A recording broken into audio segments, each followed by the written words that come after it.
You're watching ABC4 News, America in Crisis.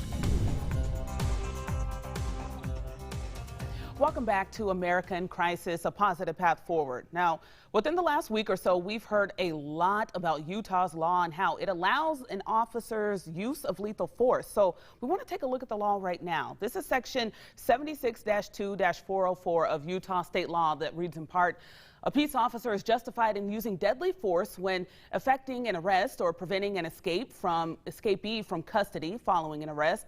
The officer has probable cause to believe the suspect poses a threat of death or serious bodily injury to the officer or to the others of apprehension is delayed, and the officer reasonably believes that the use of deadly force is necessary to prevent death or serious bodily injury to the officer or another person. So breaking this down for us, Sim Gill, what does this say about the legal standards governing police use of force?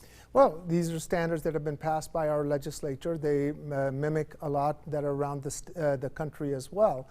And basically what you do is you have a person in the role of a police officer, if he or she believes that her life is in danger or she feels that threat that for other people to prevent that serious bodily injury or death to other people, which is a subjective belief that they have, which has to then be tied to the objective reality that we try to gather from the facts, from witness statements, from other forensic evidence. So there is this subjective component to it, as well as an objective reasonableness of it. And so what we have to do is we have to say that the fear that the officer was feeling is unreasonable, and then I have to prove that it is unreasonable objectively beyond a reasonable doubt.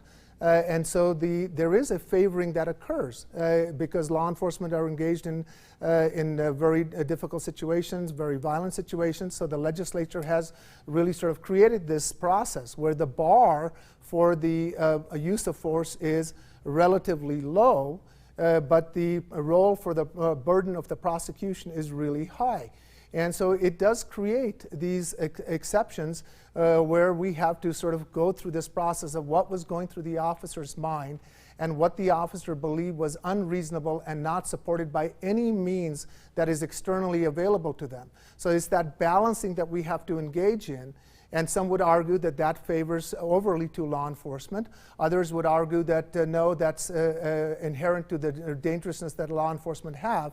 But certainly, it makes it much more difficult for us as prosecutors to be able to negate that in any easy way, and then the burden is even higher if we want to move forward with the prosecution. Hence the concern from the community. What they are expecting, what their values and ideals should produce is not necessarily being delivered by the law, and that creates that tension.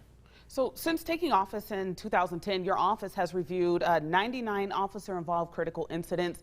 Now, 7 were ruled not justified, and your office didn't file charges in 4 of those cases, that 4th case being Bernardo Palacios Carvajal's case. Now, is the bar set too low for an officer to use lethal force? Well, I think that some would argue that in certain circumstances, yes. But the law as written was written with a certain public policy in mind. And so it does give the subjective component and the reasonableness that I talked about earlier. In those cases, you know, we found 7 to be unjustified and 3 that we tried to prosecute. So it's not just only meeting that challenge that we have. And then it's also whether we get cooperation from law enforcement officers or not, who are the shooting officers. They have a due process constitutional right not to share that information. But we still have an obligation to try to put that together. So even though sometimes I may rule something unjustified, then we have to look to the next phase of it, which is, do we have sufficient evidence? And can we meet the burden of proof that we have to be able to go forward? In a couple of cases that we tried. We had a testimony that was changed by an expert. We had another one that the subsequent information we got altered what we were going to be able to present. And another one we were unable to bind over. So there is also this education and ability to take it to court as well. So those are all the challenges that we're facing as we try to process all these cases.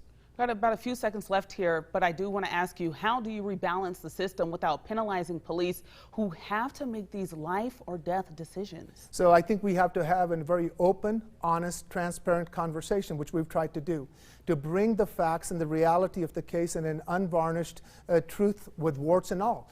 And then we have to ask our community, does this statute give you the outcomes that you want? And if it does not, then we need to change the law to have the different outcomes that we want.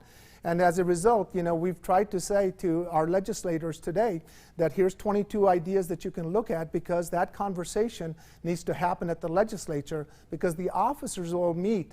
Some may not agree with it, but they will eventually meet the standard that we set for them. So I think truth, transparency, I think we have to share that information so we can inform our electorate, our community of citizens. If this is not yielding the outcomes, then let's go ahead and change the statutes to the ideals and the outcomes you do want. All right, coming up, we look into the use of force. Where is the line between necessary and